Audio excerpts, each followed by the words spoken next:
IRDA करने जा रहा है ये काम जिसने पूरी लाइफ इंश्योरेंस इंडस्ट्री के अंदर तहलका मचा रखा है और लोग सड़क पे आ चुके हैं।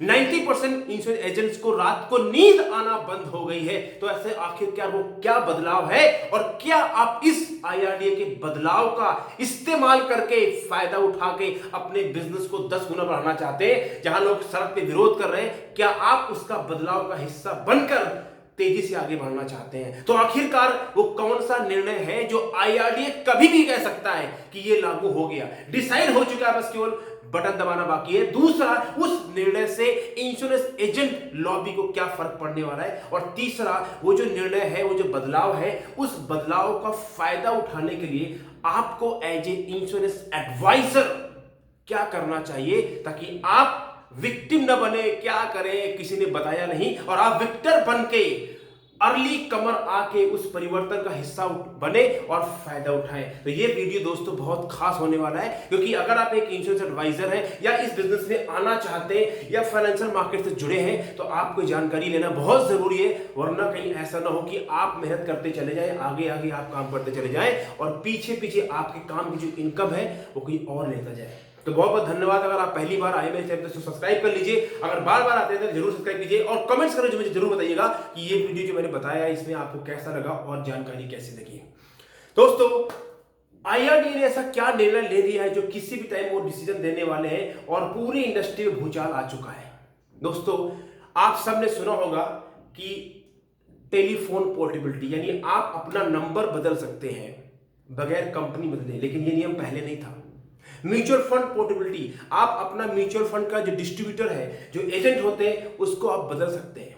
सेम पैटर्न पे आईआरडीए ने भी डिसाइड कर लिया है कि अब हम लाइफ इंश्योरेंस के अंदर इस नियम को लागू करेंगे और जिसको बोलते हैं इंश्योरेंस पोर्टेबिलिटी। मतलब दोस्तों इसका यह है कि मैंने आपको आज इंश्योरेंस पॉलिसी दी और आप अगर मुझसे सेटिस्फाइड नहीं है तो आप अपना एजेंट बदल सकते हैं। वाह! यानी आपने काम किया राम ने और मलाई खाई श्याम ने। अब आप सोचिए, इस बात को गहराई से सोचिए। अगर आप सिर्फ काम ही करते रहेंगे और ऐसा होगा कि लोग पीछे से मलाई आपकी खाते जाते रहेंगे, तो क्या करना पड़ेगा? ये बदलाव क्या है? क्यों बदलाव हो रहा है? आईआरडीए क्यों करने जा रहा है? क्या वजह है? जरा सोचिए इसके बारे में कि आपने पॉलिसी दी, आपने काम किया और हुआ क्या? कस्टमर ने बोला मुझे इस एजेंट से आगे काम नहीं करना। तो ये आपके साथ ना हो, बताऊंगा इस वीडियो के अंत में कि आपको इस बदलाव से कैसे डील करना है। बहुत जरूरी है, राइट? तो दोस्तों, ये डिसाइड हो चुका है, निर्णय अभी आया नहीं है, लेकिन ये मान लीजिए कि 1 महीने के अंदर ये निर्णय आ जाएगा। ये मेरी एजम्पशंस है, राइट? और अगर मैं कहता हूं 1 महीने बाद नहीं, 3 महीने बाद भी आया तो भी आपको तैयार आज हो जाना है। जंग लड़ने से पहले दोस्तों तैयारी करना जरूरी होता है। जो सिपाही, जो एजेंट आज तैयारी करेगा वो आगे जाके बड़ा बिजनेस करेगा, राइट? अब बात करते हैं इस परिवर्तन से इंश्योरेंस एजेंट की जो लॉबी है उसको क्या फर्क पड़ने वाला है। देखिए, सबसे पहले मैं बहुत स्टेट बात करता हूं। सबसे पहले जो टाइम पास एजेंट है, जो इस बिजनेस को टाइम पास समझते हैं, हाँ ठीक है चल गया तो ठीक है, जो साल में 6 पॉलिसी करने वाले हैं उनका काम तमाम हो जाएगा, यानी 90% सफाई हो जाएगी, फिनिश। और इनफैक्ट आईआरडीए चाहता भी यही है कि इस बिजनेस में वो लोग आए जो सीरियस लोग हैं, टाइम पास लोग इस बिजनेस से चले जाए, और यही होने वाला है। यानी जो लोग इस बिजनेस को समझते थे ठीक है कोई मिल गया तो करेंगे, बताएंगे, सोचेंगे, कर लेते हैं, देख लेते हैं, उनका ये बिजनेस में उद्धार होने वाला नहीं है। उनके लिए कोई जगह नहीं है। सिर्फ और सिर्फ वही टिकेगा जो प्रोफेशनल प्लेयर है, जो सीख रहा है, जो काम कर रहा है और जिसका गेम इस बिजनेस के अंदर है। तो जो टाइम पास झोला छाप एजेंट है, इनकी छुट्टी, जाइए आप, या तो आप अपने आप को परिवर्तन कर लीजिएगा, नहीं तो फिर आप अपना बैग पैक करना और निकल लेना। दूसरा क्या होने वाला है, बहुत सारे इंश्योरेंस के एजेंट, झोला छाप एजेंट जाते ही क्लाइंट को बोलते हैं सर 40% दूंगा। समझते नहीं है, क्लाइंट की नीड नहीं समझते, केवल पैसे के दम पे पॉलिसी बेचते हैं। ये भी रुक जाएगा। और इनफैक्ट बहुत सारे, जब प्राइवेट इंश्योरेंस कंपनी नहीं थी, केवल एक ही कंपनी थी, तो बहुत सारे झोला छाप एजेंटों ने इस इंडस्ट्री को बदनाम कर दिया। अब आज यंग बच्चे, बेचारे यंग प्रोफेशनल लड़के पढ़ के आना चाहते हैं, इस इंडस्ट्री में घुसना चाहते हैं, तो उनको सेम वही प्रॉब्लम फेस करनी पड़ती है जो पुराने इंश्योरेंस के एजेंटों ने मार्केट में जाके मंडी खराब कर दी, 40% 50% कमीशन बांट के। इनका भी उद्धार होने वाला, ये भी चले जाएंगे, और अच्छा हो ये चले जाए मार्केट से। पूरी मंडी खराब कर रखी है लोगों ने, राइट। तो ये एजेंट वाला जो कमीशन बाजी वाला चक्कर है वो खत्म हो जाएगा। अगर आप देते हैं तो देना बंद कर दीजिए, बदल लीजिए, या तो किनारे हो जाइए या तो बदलाव का हिस्सा बन जाइए। और मैं बिल्कुल स्ट्रेट बोल रहा हूं, क्योंकि मैं चाहता हूं कि अगर आप उनमें से हैं तो परिवर्तन करें, और अगर आप अच्छा काम कर रहे हैं तो करते रहें, राइट। तो दो काम तो हो गए, एक वो जो प्रोफेशनल नहीं है, दूसरा जो एजेंट कमीशन के दम पे पॉलिसी देते हैं, और तीसरा जो सबसे बड़ा इस लाइफ इंश्योरेंस इंडस्ट्री का दाग है ना, हर एक इंडस्ट्री कुछ दाग होते हैं, कुछ मिस पॉइंट्स होते हैं, तो ये है मिस सेलिंग। कहते हैं सबसे बड़ा, सबसे अगर बदनाम कोई इंडस्ट्री है तो वो है रियल एस्टेट और लाइफ इंश्योरेंस। क्यों? Miss selling. जब रियल एस्टेट में रेरा नहीं था तो रियल एस्टेट के जो एजेंट थे, ब्रोकर थे, वो मनमर्जी करते थे। बिल्डर का रेट 4,000 का है, बिल्डर से 60 गार्ड करी और कस्टमर को बोला 4,500 का रेट है, 500 के बीच में खुद खा गए। ऐसा होता था, राइट। यही हाल इंश्योरेंस इंडस्ट्री के अंदर भी है। क्लाइंट कहता है मुझे सिंगल प्रीमियम लेना है, और एजेंट अपने कमीशन के चक्कर में उसको रेगुलर पॉलिसी देके चला गया। Miss selling. क्यों? क्योंकि देखो हर इंडस्ट्री में कुछ टाइम पास चापलूस लोग होते हैं, जिनके लालच इतना ज्यादा भरा है कि वो लालच के चक्कर में कुछ भी कर सकते हैं, उनको कोई जमीर नहीं है, और ऐसे लोगों के ऊपर अब तलवार चलने वाली है। मिस सेलिंग खत्म हो जाए। क्यों? मिस सेलिंग आपने किया, आप सर्वाइव नहीं कर पाएंगे मार्केट में।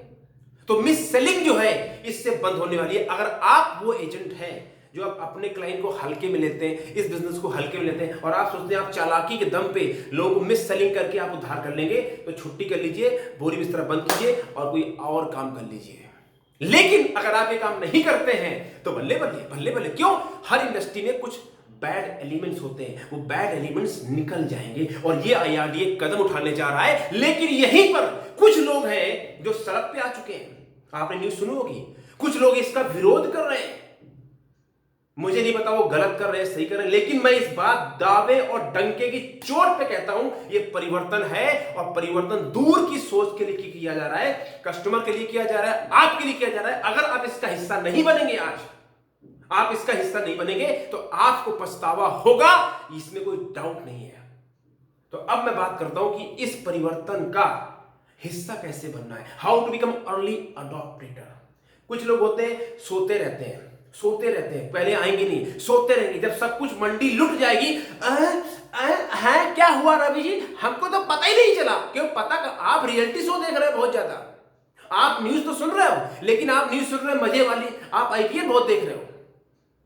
मैं जो समझा रहा हूं उस बात को समझो आप। ये जो चेंज होने वाला है ये आज के लिए नहीं है, ये फ्यूचर के लिए है। और देखिए IRDA ऐसा क्यों कर रहा है? IRDA देखिए, अर्थव्यवस्था जो है, इकोनॉमी जो है, वो कस्टमर सेंट्रिक इकोनॉमी जा रही है, यानी कस्टमर हैज द पावर, वो बाइंग करेगा। कस्टमर जब बाइंग करेगा तो कंपनी का दुकान चलता है, तब पैसा आता है, तो सब कुछ कस्टमर सेंट्रिक होने वाला है। इसलिए IRDA कर रहा है, कस्टमर इज किंग। लेकिन अगर आप तरीके से काम करेंगे तो कस्टमर भी राजा और आप भी राजा, आपको भिखारी बनने की जरूरत नहीं है कस्टमर के सामने। अगर जो मैं सिखाता हूं उसको इस्तेमाल करेंगे तो। अब बात करते हैं इस परिवर्तन का हिस्सा कैसे। तो सबसे पहला काम को करना पड़ेगा, जो मैंने कब से, जब से मैंने सेल्स कोचिंग स्टार्ट करी तब से मैं कह रहा हूं कि एजेंट बन छोड़ दीजिए और डॉक्टर बन जाइए, प्रोफेशनल बन जाइए। एजेंट वाला काम बंद कर दीजिए, अब एजेंट वाला काम खत्म और फाइनेंशियल डॉक्टर वाला काम शुरू में हर वीडियो में बोलता चला रहा हूं, और बोल बोल के मेरा गला, राइट। तो एजेंट मत बनिए, प्रोफेशनल डॉक्टर बनिए, अपनी नॉलेज को बढ़ाइए और प्रोफेशनल पर्सन बनिए, ताकि जब आप किसी कस्टमर के पास जाएंगे तो कस्टमर आपको एजेंट की नजरों से ना देखे, आपको देखे आप एक फाइनेंशियल डॉक्टर है, आपको जानकारी है, जो आप बात कर रहे हैं उस बात में दम है, और आप एक ऑथेंटिक और ईमानदार पर्सन है, वो आपके अंदर है। चतुराई अच्छी बात है, लेकिन चतुराई दिखाना किसी को बेवकूफ बनाने के लिए ये बुरी बात है। तो सबसे पहला काम क्या करना पड़ेगा, अपनी नॉलेज को बढ़ाना है। जो बढ़ाएगा अपनी नॉलेज को, उसके घर में कभी पैसे की कमी नहीं होगी। पहला काम तो ये करना है। दूसरा काम आपको और क्या करना है, इसका विरोध मत कीजिए, यानी इसको विरोध मत करो, इसको स्वीकार कर लो। कुछ लोग इसका विरोध कर रहे हैं, वो सोच रहे हैं कि इसको रोक लेंगे। आप रोक नहीं पाएंगे। हो सकता है रोक भी लेंगे, 1 महीना, 2 महीना, 3 महीना आएगा तो ये, क्योंकि ये कस्टमर की डिमांड है, ये मार्केट की डिमांड है, टाइम की डिमांड है। आज नहीं तो कल होगा ही होगा। और अगर आप विरोध करते रह जाओगे तो बहुत कुछ खो दोगे। तो इसलिए इसका विरोध मत कीजिए। ये सोचिए कि मैं इस जो बदलाव आ रहा है इसका हिस्सा कैसे बनूं और कैसे मैं अपने आप को ग्रो कर सकता हूं। पॉइंट नंबर 3, अपने कस्टमर को सिर्फ और सिर्फ पॉलिसी बेचने का माध्यम मत समझिए। जो मैंने अभी एक वीडियो बनाया था, 2 वीडियो छोड़ के, कि अपने कस्टमर को कैसे बचाए वरना कोई दूसरा एजेंट ले जाएगा, और वही हो रहा है। अगर आप अपने कस्टमर को सिर्फ ये सोचते हैं कि केवल पॉलिसी बेचने का तरीका जरिया है, पैसे कमाने का जरिया है, तो बहुत बड़ी गलती कर रहे हो। IRDA क्या करने जा रहा है उसकी साइकोलॉजी समझो। IRDA कहता है कि केवल कस्टमर को पॉलिसी बेच के मत भूलो, एक पर्सनल डेवलपमेंट बनाओ, पर्सनल टच करो, P2P में आओ, person to person, H2H, heart to heart.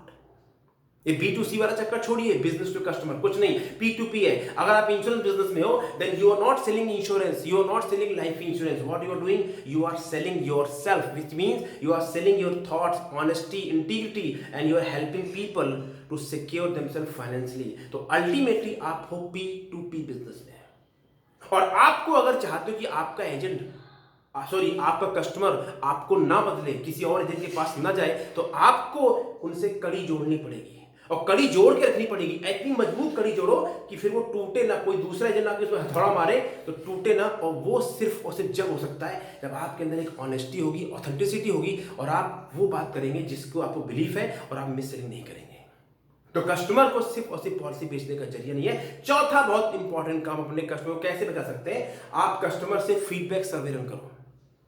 बोलो अपने कस्टमर को, सर मैं अपने आप को इंप्रूव करना चाहता हूँ, मैं अपने सर्विस को इंप्रूव करना चाहता हूँ, मैं सीखना चाहता हूँ, सर मैं और बेहतर करना चाहता हूँ। सर मैं आपसे एक छोटा सवाल पूछना चाहता हूँ, 5 क्वेश्चन है, उसे पूछिए कस्टमर से कि सर मैंने जो आपको एडवाइस किया है कि आपकी नीड के लिए फुलफिल करता है, सर मेरी सर्विसेज कैसी हैं, मेरा एटीट्यूड, सब कुछ पूछो। और अगर कस्टमर आपको बोलता है I am totally satisfied, good. ये सवाल लोग पूछना नहीं चाहते, क्यों? लोग ईगो होती है, या लोग डर लगता है कस्टमर छोड़ जाएगा। नहीं, पूछो। और अगर कस्टमर आपको फीडबैक देता है, नेगेटिव बोलता है, तो गुस्सा मत करो, बोलो thank you very much sir, आपने मुझे अपने आप को सुधारने का मौका दिया।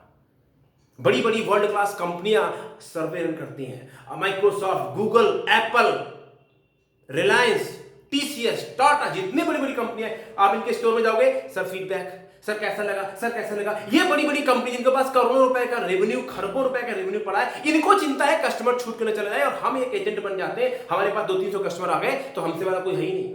ये एटीट्यूड है लोगों का। सर्वे रन करो, पूछो कस्टमर से, ताकि जब कस्टमर एक बार आपसे जुड़ जाए तो मरते दम तक आप और कस्टमर से ताल्लुकात खत्म नहीं होने चाहिए। लेकिन उसके बावजूद 10% कस्टमर आपको छोड़ के जाएंगे। उनके पीछे मत भागिए। जो 90% कस्टमर है, इनको बचा लीजिए। 90% कस्टमर अगर बचा ले जाएंगे तो आपका बिजनेस दिन दूना रात चौगुना तरक्की करेगा, और पैसे की कभी नहीं होगी। फीडबैक रन कीजिए। एक काम और कर सकते हैं अपने कस्टमर को बचाने के लिए, क्या है, साल में आप एक कस्टमर रिट्रीट प्रोग्राम कर दीजिए। क्या करना मैंने, कस्टमर रिट्रीट प्रोग्राम। उसमें जो आपके एलीट क्लाइंट कस्टमर्स हैं, जो ठीक ठाक लेवल के कस्टमर्स हैं, उनको आप इनवाइट करें।